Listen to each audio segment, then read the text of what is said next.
In episode 99, we talked about the foundations of boundary setting in interpersonal relationships and at work. Today, we discuss exactly how those play out in a camp setting, which we all know is a little different from other workplaces. Boundaries and summer camp are not mutually exclusive, and we can all be healthier by continuing to be students of boundary setting.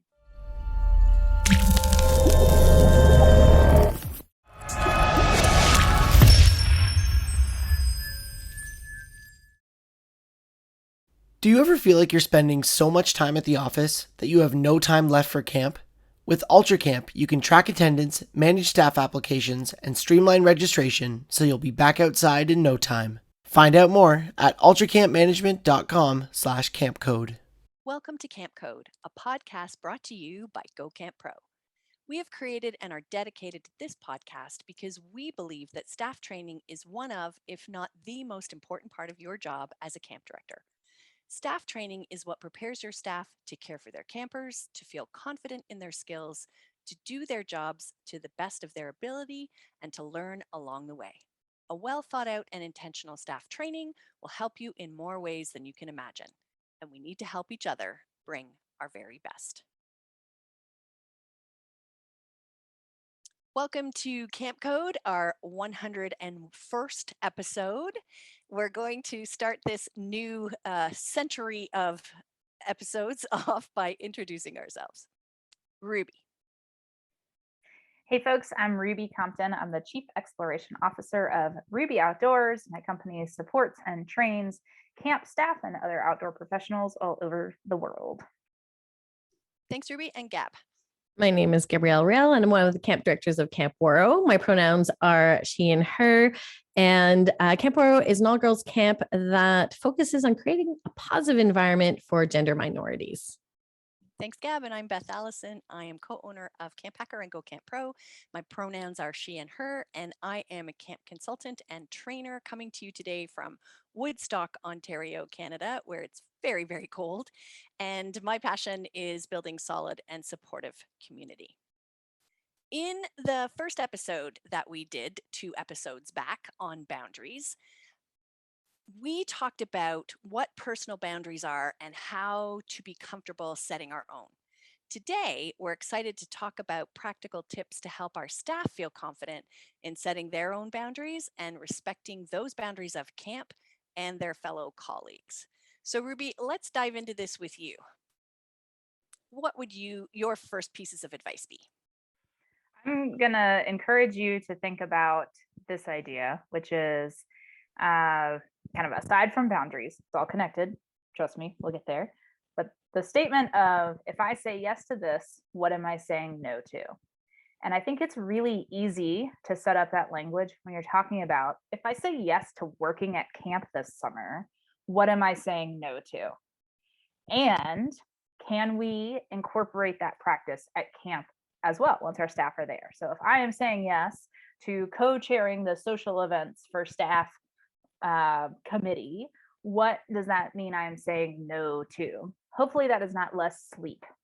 But it might be spending less time with your campers or less time in an activity area. And this idea that if you've ever seen the meme, like even Beyonce only has 24 hours in her day. Like we can't invent time. So if we just keep saying yes to stuff, then ultimately you are making a choice about there are some things that you're saying no to, or another way I've heard this phrased is, if you're saying yes to this, what are you choosing to suck at? And so I think about that a lot. I think about that every year when I sit down and kind of do my my mind map of my year and my life and what things I put time towards. And the very first time I did that activity, what I discovered, I went in thinking I'm going to get rid of some stuff. And instead it made me draw these boundaries around the stuff that was already there. And I was like, oh, I love all of this like crazy mix of things. I don't want to get rid of any of it, but it's going to empower me to say no to other things. So again, I think you can introduce that language to staff applicants. I think you could even ask that as an interview question. Hey, if you're going to say yes to working at camp this summer, what do you feel like you're going to be saying no to? And get them to already, without even using the big scary B word of boundaries, get them thinking about what are some things they're opting into? What are some doors that are going to be open, doors that are going to be more closed for this upcoming year? And then I think you can take that conversation and extend it into training. Great way to start us off, Ruby. Thank you. All right, Gab, what about you? How are you helping your staff to create boundaries at camp? Well, I just wanted to say I really love that question, asking your staff members that. We've asked it in a way where we've said, we're all, at the beginning of camp, we've all sacrificed something to not be here. What are some of the things? But I love this. Like, what are you saying no to? And there's something about that altogether we've made the decision to, yes, be here, but also there's something that allows staff members, and myself included, to know that we've also all it's hard, it's a sacrifice to be here, and so let's make it count. For my staff members, it's letting staff members know, obviously we talk about front loading and setting expectations right from the beginning, but what does it look like when you need to ask for something or change something? What does it, how is your organization set up to help create a clear conversation when it comes around boundaries? And I think, again, boundaries can be charged language, but we can talk about comfort zones, and we can talk about panic zones. And for our organization, we used, and I've mentioned this before, the ACT program, where we set the expectations for staff members at the interview process, that it's expected that when they're at camp, that when they're aware of something that they're not happy about, whether that be the food that's being served, to their co-counselor, if they have a co-counselor, to just feeling uncomfortable about maybe a task that they need to do, that they communicate it to somebody that can help them, and together that we come up with a solution. And getting specific about what it looks like on the other end when you come forward, it's what it really looks like is that we want to listen to you. We'll choose an appropriate time. If it's a longer conversation, if it's more than 5 minutes, then we'll set up a time. And that at the end of the conversation, both parties should feel much better, much like when you go to the masseuse, and the massage therapist might press on a muscle point and it really doesn't feel good at first, but then it dissipates afterwards and it feels great. Both parties should be feeling that way afterwards, like, we have a solution to this issue. Great. The ACT program. We'll put Yeah. that in our show notes as well. Mm. Like most things at leadership training, discussing the why of the topic and getting the input of the staff is always the best place to start for me. So you should be running a session on boundaries at leadership training, in my opinion. You can start it off with a game that involves lots of different kinds of boundaries. You could start it off by asking them, what are the boundaries we have here at camp and why?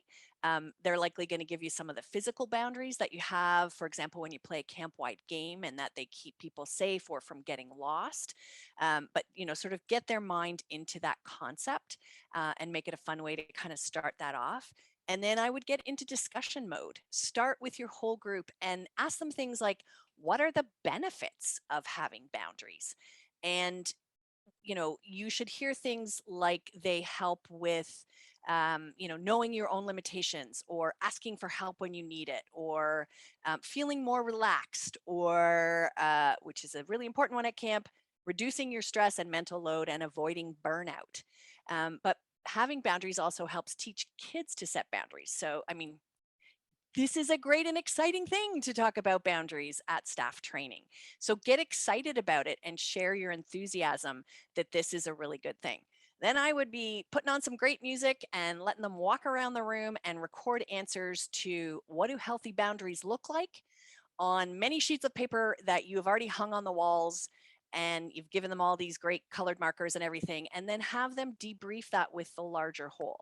So what do healthy boundaries look like? And after you've done that, I would ask them what healthy boundaries do for people. So it's really important for them to understand the positives of setting intentional and well thought out boundaries. So you want to hear answers like, healthy boundaries help you to have high self-esteem and good self-respect. It allows you to share personal information gradually in a mutual sharing and trusting relationship. It protects physical and emotional space from intrusion. It helps you to have an equal partnership where responsibility and power are shared. And obviously, empowers you to make healthy choices and take responsibility for yourself and for your actions. I would next put them into smaller groups and ask them what unhealthy boundaries are characterized by, and then debrief those answers together. So, I mean, there's lots of different answers you're going to hear there, like sharing too much too soon, or at the other end of the spectrum, closing yourself off and not expressing your needs and your wants. Or, as we talked about in episode 99, feeling responsible for other people's happiness. It could be, weakening your own sense of identity. If you don't know what's good for you, you just sort of follow along. Being how you feel about yourself and how others treat you. All of these are what unhealthy boundaries could look like. And there are lots more examples, but the word boundary, as we talked about last time, can be a bit misleading. It conveys that idea of keeping yourself separate, but boundaries are actually connecting points because they provide those healthy rules for navigating relationships. So I would end off this part of the session by explaining that boundaries teach people how to love and care for us. And it shows others that we can effectively communicate, that we can ask for what we want and what we need, and we can prioritize ourselves and our own projects, our work, which are great leadership qualities and tools that they will use at camp and in the outside world as well. And those are always an important thing to teach during staff training. So I'm going to leave that there, but I do have more ideas for how staff can ponder their own personal boundaries a little bit later. But first, we're going to hear from Ruby as she talks about the amazing sponsor we have on Camp Code. If you are attending any in-person conferences this spring, I want to encourage you to stop by and meet my friends at Ultra Camp and chat about their camp management software. Tell them you're a Camp Code listener and how much you appreciate their support of this show. They really help make regular releases possible. So if you enjoy getting new episodes every couple weeks, tell them a big thank you. And while you're at it, make sure you check out their guide that they're offering. It is free. It's a download off their website called 5 Unique Ways to Connect with Campers Outside of Camp. And whether you are looking at them as a software company or not, I encourage you to check out that document. And when you visit ultracampmanagement.com/campcode, you can download that free guide and find out more about UltraCamp's powerful tools that put you in control of your camp management software. They automate your billing, create custom reports, manage your hiring process, communicate with customers and donors, and add in the efficiency of automation. And you have a platform that can be put to work for you. UltraCamp's goal is to provide resources so their clients can spend more time in camp doing what they do best and what they love.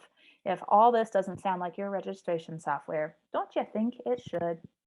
Visit their website, ultracampmanagement.com/campcode, and set up a time to chat or chat with them at those conferences coming up soon.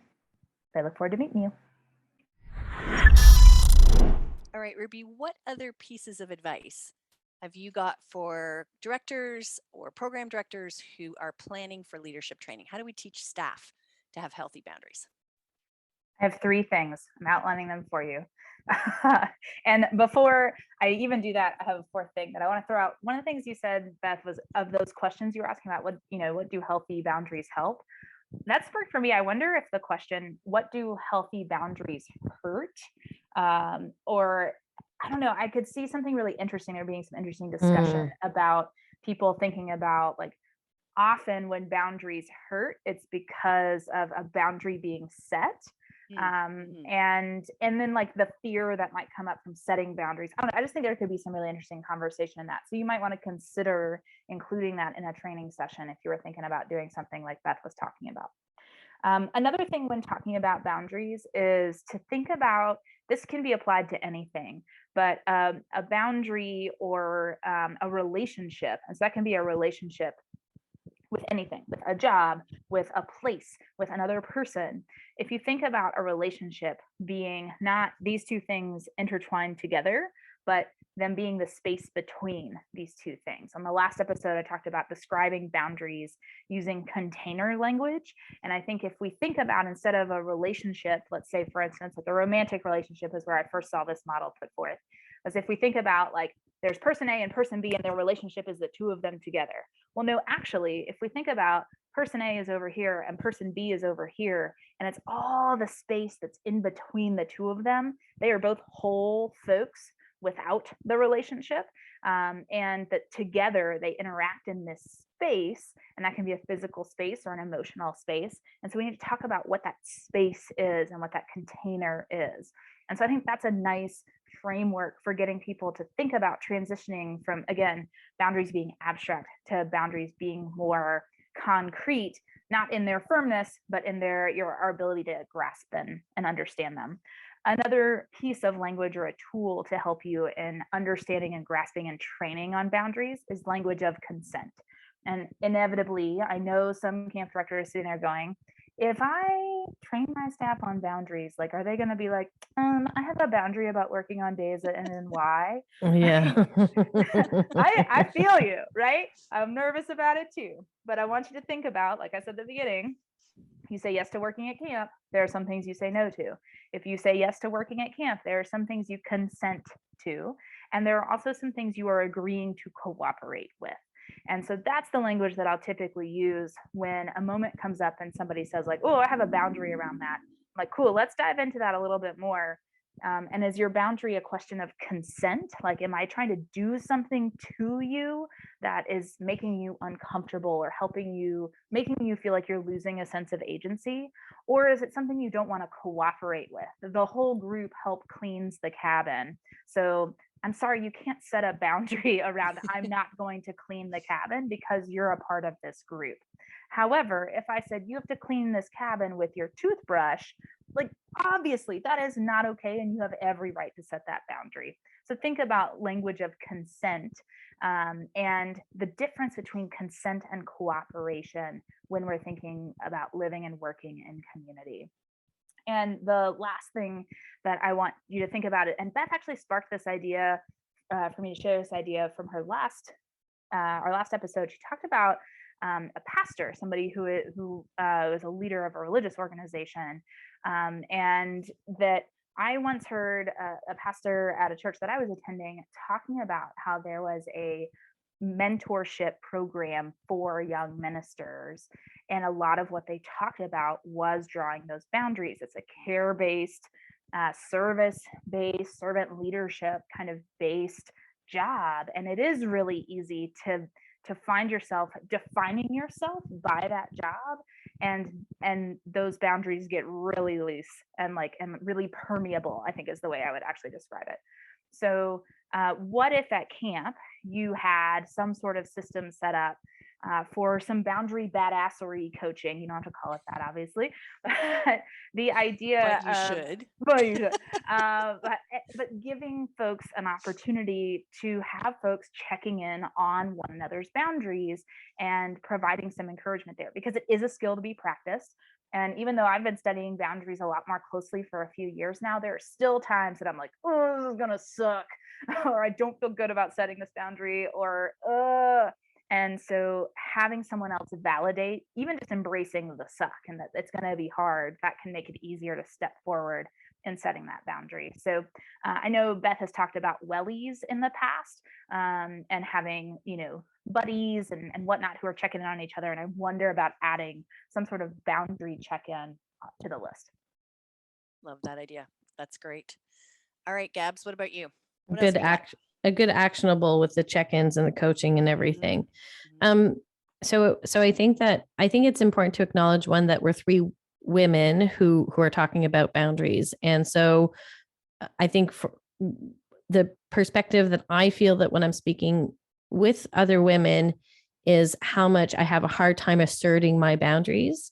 And I've learned a lot of my boundary techniques actually from men, to be honest. And in the sense of them feeling very comfortable, especially when it comes to volunteer spots, saying, I don't have time for this, but here's somebody that I can, refer you to. I think that within our organizations. And I'm not saying that men don't have a hard time with boundaries, of course, but I'm just saying that we have a perspective of how do we teach staff members to speak up. I think we also have to teach also staff members how to receive boundaries, especially in co-working experiences. And what does that look like, and what language are we using? And I think, we talk about validating feelings. And I know that some of my staff members are telling me that they're feeling annoyed and triggered by the language of I validate what you have to say is valid, but then nothing is done about it. So making sure that we're teaching our all staff members how to receive somebody when they're coming forward, that it is difficult to maybe speak up for yourself, to acknowledge that what they're doing is tough, but then B, that we need to figure out what to do about this. And not everything necessarily has a solution.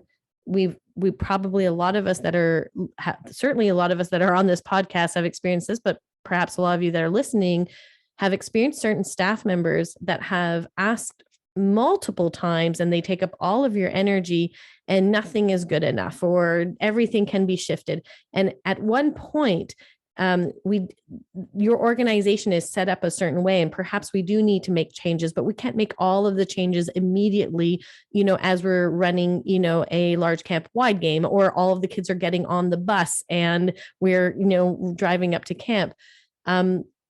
Camp is allowed to have boundaries as well. And that's why we emphasize so much at the beginning, setting expectations, front loading. And then of course, also telling our staff that it's a value. We value how you are doing, how you are experiencing things. This is how conversations will go. And then teaching also staff members, how do we receive somebody when they come forward? How do we show our support? And so I think that to create a space where we do value boundaries, we also need to talk about our reactions within the team when somebody's coming forward, and everything from like I'd like to have the lights off when I go to bed at night if you're sharing a bunk with somebody, or I don't feel like leading the songs every single time. There's certain things that we can help staff members with those conversations and receive them well. Great. Thanks, Gab.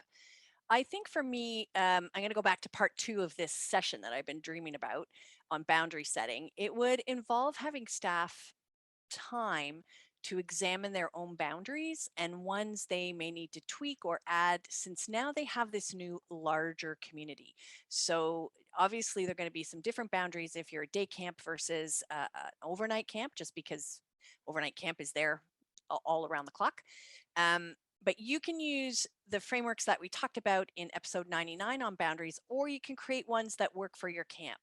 But what you want, in my opinion, is for them to have time to get really clear on their boundaries and to like the reasons for the boundaries. You want them to feel solid and believe they're worthy to have that space, and to believe that it's okay to say no. So why not try this exercise? You can get staff to make 2 columns on a page, and down the first half of the page, have them create a list of all the characteristics and qualities that they value in somebody. So honesty, kindness, and then have them turn to a partner and talk about how these qualities can make them feel. So they might make them feel loved or happy, and so on. In the second column, have them go back to that on their own and write actions or qualities that make them feel uncomfortable, like being talked over, or being yelled at, or being in the middle of a confrontation or an argument. And then have them share, let's say with a different partner, so they're getting to know each other better, how these make them feel. So they might make them feel devalued or hurt. And I think this kind of an exercise will help them build their boundaries. And now I would have them practice. We always talk about practicing skills at leadership training so they get good at it. So have each person implement one boundary. So they could get with a partner and role play, where the partner is saying or doing something from the other person's uncomfortable list, like maybe talking about body image, not that person directly, but or politics in a very intense manner. And then the staff member can then practice either saying their boundary or sharing it non-verbally, like just not engaging in the conversation or changing the subject. Maybe you could do this a few times with different partners and different situations so that they can get better at it and more consistent. It'll be tough, this part. So the other thing that might be helpful is to have staff create a list of all the respectful ways you can say no so that folks can hear the language or visualize that example. And now would be a great time to get your people to develop a list of how to set boundaries with kindness. If it comes from them, it's going to be more effective. So this can either be done in small groups or a large group, but you want to include things like keeping the focus on your feelings and your needs, because setting a boundary is about communicating what you need and what you expect. You want them to be direct, specific, a neutral tone of voice, choosing the right time, and considering the other person's needs as well. So we all have to anticipate that people will screw up. So by creating phrases ahead of time that keep redirecting folks in a thoughtful and concise manner is really helpful, giving staff that kind of language, because a lot of times people may not get our boundaries the very first time. You're always teaching other people about your boundaries and how to treat you, whether you realize it or not. So we want to get staff to understand that they need to be intentional and thoughtful about them and proactive. And I would also strongly suggest that you cover the idea that boundaries are not about forcing anybody else to change. They're not about controlling anybody else. A true boundary is about changing the way that we act or respond. And we can't just use words. We have to change our behavior. So I think that's important for staff to understand.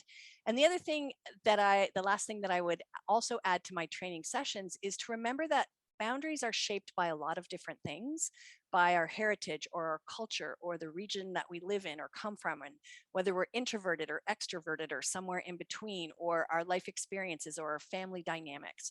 So we need to remember that as we learn and envelop our other staff members' boundaries.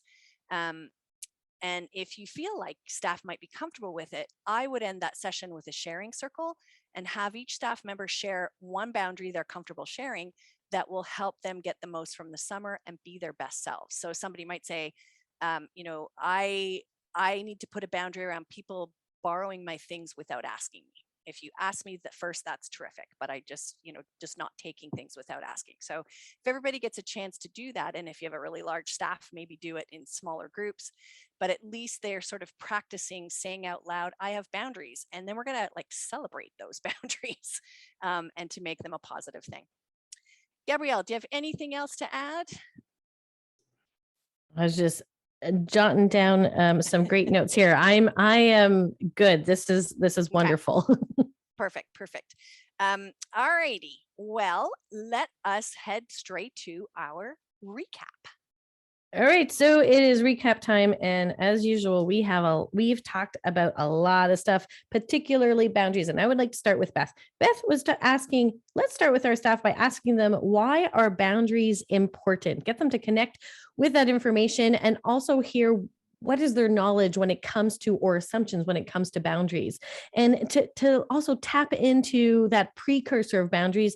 Ruby suggesting, in that interview process, what are you going to be saying no to this summer if you come to camp? And letting staff members know, just by asking those questions, we are already setting up expectations that talking about boundaries is a-okay. Speaking of expectations, let's front load our job requirements so that when staff members do come to us and we have been very, very clear about what we expected, and maybe they have some difficulty, we can go and get back to consent and say, hey, didn't we agree on this? What has changed for you? Just because, by the way, just because they said yes doesn't mean that they have agreed now, but it does mean that we can say what has changed, what have we misunderstood, so that we are teaching them by practice what boundaries are. And remember, we also want to give opportunities to role play boundary conversations, so that when somebody in the real experience of summer camp, when you do need to set those boundaries, especially between those peers,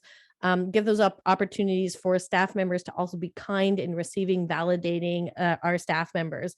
I also really, really enjoyed what Beth was talking about in session wise. We can ask our staff as a group with boundaries, what boundaries do we have at camp? What does great boundaries, healthy look like? When do we use those at camp? We can also ask our staff members to reflect. Why do I struggle with setting those boundaries? How can I help myself? How can I help others? How can we role model healthy boundaries at camp for our campers?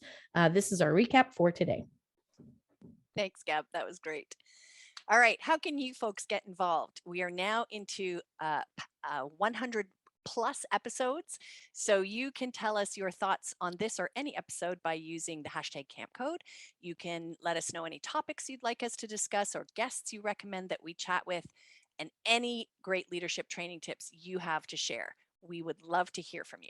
And if you found our podcast to be useful, we would really appreciate you leaving us a rating and review for us in your podcasting app. Your feedback helps keep the show going. So if you'd like to contact any one of us individually, this is how we do it. Ruby. You can email me, ruby@rubyoutdoors.com. You can find me on Instagram at rubyoutdoors or on Twitter at rubylyn85. Thank you. And Gabrielle. You can message me at info@waro.com, ouareau.com, or you can follow me on Instagram at Gabrielle Rail, and Rail takes 2 L's. Thanks, Gab. And you can message me directly at beth@gocamp.pro or find me on Twitter at Topaz.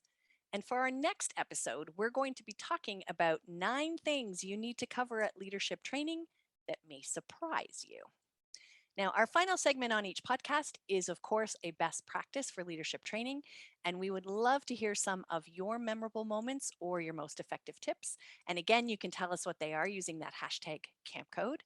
And this week's best practice is going to be shared by Ruby. And this is a listener submission. Yes! Yeah, Thanks for that's making excellent. my job easier today. I appreciate you. So thanks to John D, who is currently the director at Camp Kadesh. And this was shared by John. And this was actually a tip that came to John from a camp pro that many of you may know, Barb Whedon.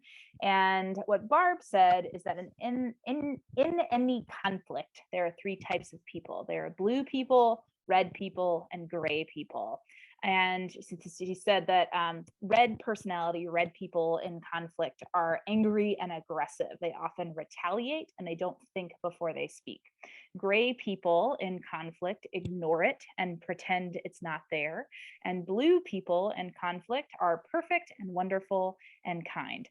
And so, as John said, as she shared this with me, she looked down at her shoes and said, "This is why I always wear blue shoes, to remind me that when others are being red or gray, that I need to stay blue. I now wear blue every day to remind myself of that." And I think this sentiment is very smart. And not that it's always going to feel perfect when you're being the blue person in a conflict, but finding that common ground. And I think some of the boundary language we've talked about today could really come into play if you were the blue person in a conversation. That's great. Thank you to Ruby and to our listener and to Barb Whedon as well. 3 very smart people right there. Camp Code is part of the Go Camp Pro podcast network, and you can check out all our other podcasts at gocamp.pro/podcasts. There are some great podcasts there, so we really encourage you to give them a listen. In fact, Ruby is going to tell us a bit about what she has listened to most recently. We know some of you folks that are listening are folks who own or operate or work at day camps. And even though the 3 of us don't necessarily specialize in day camp, we have a podcast for you. Did you know there's a whole podcast series that is designed for the day camp professional? The Day Camp Pod is constantly tackling some of the industry's biggest questions, things that apply to all camps.